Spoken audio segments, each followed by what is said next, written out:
Hello viewers, welcome to my channel enlight history. আমি শুভেন্দু বিশ্বাস।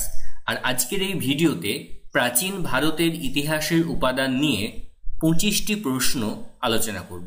দেখো, প্রশ্নগুলি খুব গুরুত্বপূর্ণ এবং আজকের এই আলোচনার মধ্যে দিয়ে আমরা এমসিকিউ সিরিজের সূচনা করছি।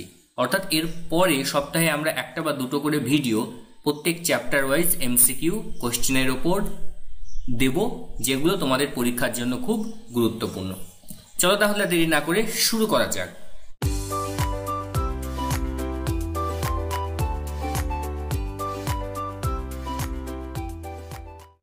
আজকে আমাদের প্রথম প্রশ্ন, বৃহৎ কথাকোষ কে লেখেন? জয়সিং, হরিসেন, পদ্মগুপ্ত, সোমেশ্বর। তো সঠিক উত্তর হচ্ছে হরিসেন। হরিসেন লিখেছিলেন বৃহৎ কথা কোষ। দ্বিতীয় প্রশ্ন, সূর্য শতক গ্রন্থটি কে লেখেন?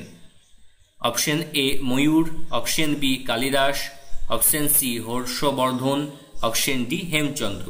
তাহলে সঠিক উত্তর হচ্ছে ময়ূর, তিনি সূর্য শতক গ্রন্থটি লিখেছেন। 3 নম্বর প্রশ্ন, কোন লিপিতে হর্ষবর্ধনের স্বাক্ষর খোদাই করা আছে? অপশন এ মধুবন তাম্রলিপি, অপশন বি বাঁশখেড়া তাম্রলিপি, অপশন সি হাতিগুম্ফা শিলালিপি, অপশন ডি এগুলির কোনোটিই নয়। সঠিক উত্তর হচ্ছে বাঁশখেড়া তাম্রলিপি, এখানে হর্ষবর্ধনের স্বাক্ষর খোদাই করা আছে। 4 নম্বর প্রশ্ন, রামচরিত গ্রন্থের রচয়িতাকে? Option A Sandhyakar Nandi, option B Tulsidas, option C Jayanak, option D Dandi. সঠিক উত্তর হচ্ছে সন্ধ্যাকর নন্দী রচনা করেন রামচরিত, আর রামচরিত মানুষ রচনা করেছিলেন তুলসীদাস।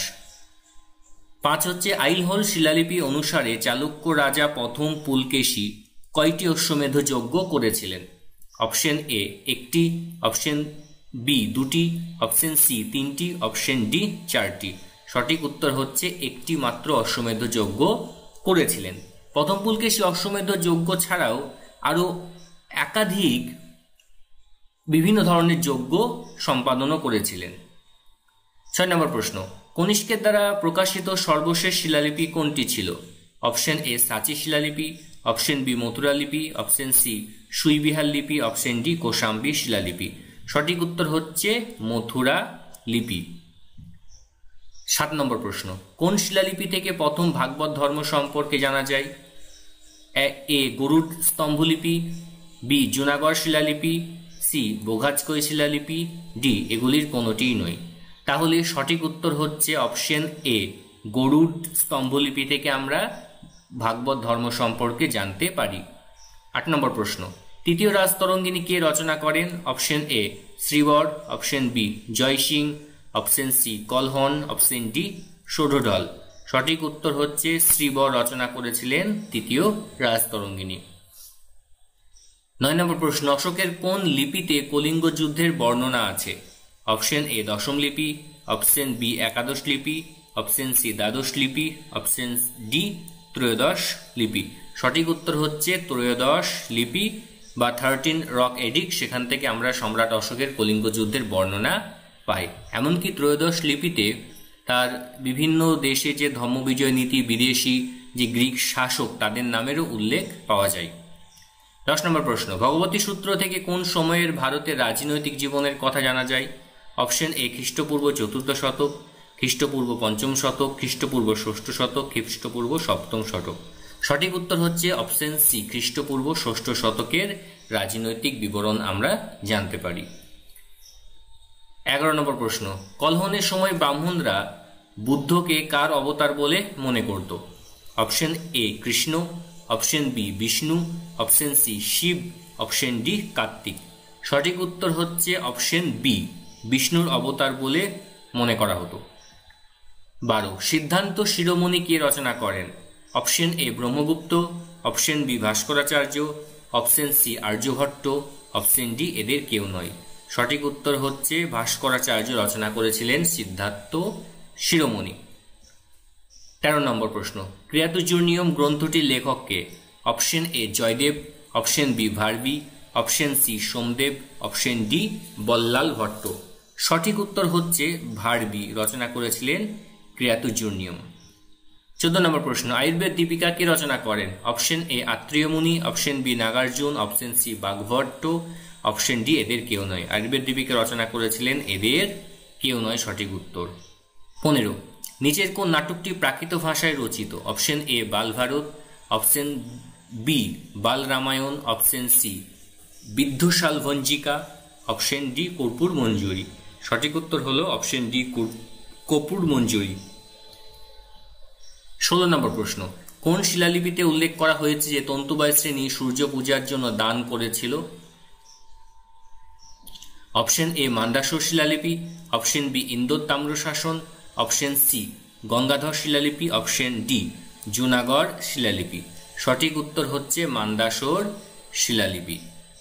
17 নম্বর প্রশ্ন, কোন শিলালিপি থেকে জানা যায় দ্বিতীয় চন্দ্রগুপ্ত বিষ্ণু পর্বতে বিষ্ণু ধ্বজ প্রতিষ্ঠা করেছিলেন?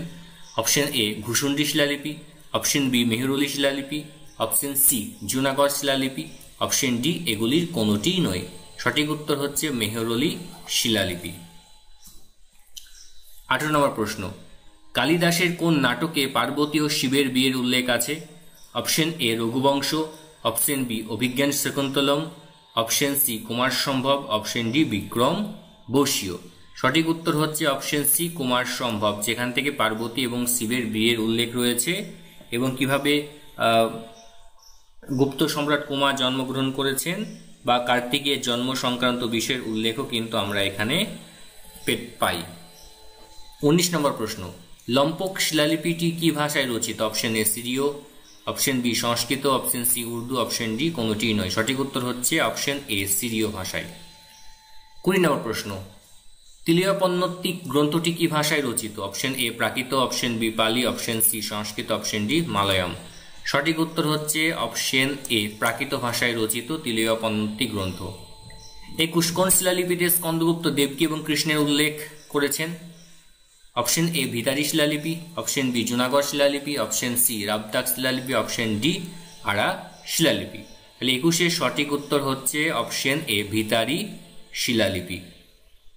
22 নম্বর প্রশ্ন, ভগবতী সূত্রে শুরু হয়েছে কোন লিপিকে নমস্কার জানিয়ে? Option A Brahmi, option B Pali, option C Prakrit, option D Sanskrit. সঠিক উত্তর হচ্ছে অপশন এ ব্রাহ্মী। 23 নম্বর প্রশ্ন, নিম্নোক্ত কোনটি অশোকের দ্বিভাষাগত লিপি?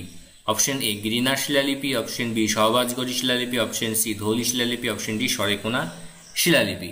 সঠিক উত্তর হচ্ছে অপশন ডি সরেকোনা শিলালিপি। 24 নম্বর প্রশ্ন, অশোকের শিলালিপিতে কয়টি লিপি ব্যবহৃত হয়েছে? অপশন এ একটি, অপশন বি দুটি, অপশন সি তিনটি, অপশন ডি চারটি।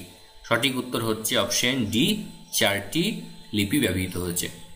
আজকে শেষ প্রশ্ন, কোন লিপিতে কালিদাস ও ভার্বের উল্লেখ পাওয়া যায়? অপশন এ জুনাগড় শিলালিপি, অপশন বি আইলহোল শিলালিপি, অপশন সি পুনা শিলালিপি, অপশন ডি বংশবর শিলালিপি। সঠিক উত্তর হচ্ছে আইলহোল শিলালিপি, সেখানে আমরা কালিদাস এবং ভার্বের উল্লেখ পাওয়া যায়। তো এর সাথে সাথে আজকে আমাদের 25টি প্রশ্ন নিয়ে এমসিকিউ কোশ্চেনের আলোচনা শেষ হলো। তোমাদের ভিডিওটি কেমন লাগলো অবশ্যই নিচে কমেন্ট করে জানাও। তোমরা কমেন্ট করলে আমরা এই ধরনের আরও নতুন নতুন ভিডিও নিয়ে আসতে আরও উৎসাহ পাবো। অবশ্যই কমেন্ট করো, ভিডিওটি ভালো লেগে থাকলে লাইক করবে, আর এখনো পর্যন্ত এনলাইট হিস্ট্রি চ্যানেলটিকে সাবস্ক্রাইব না করে থাকলে অবশ্যই সাবস্ক্রাইব করে দিও। আজকে এখানেই শেষ করছি, ধন্যবাদ।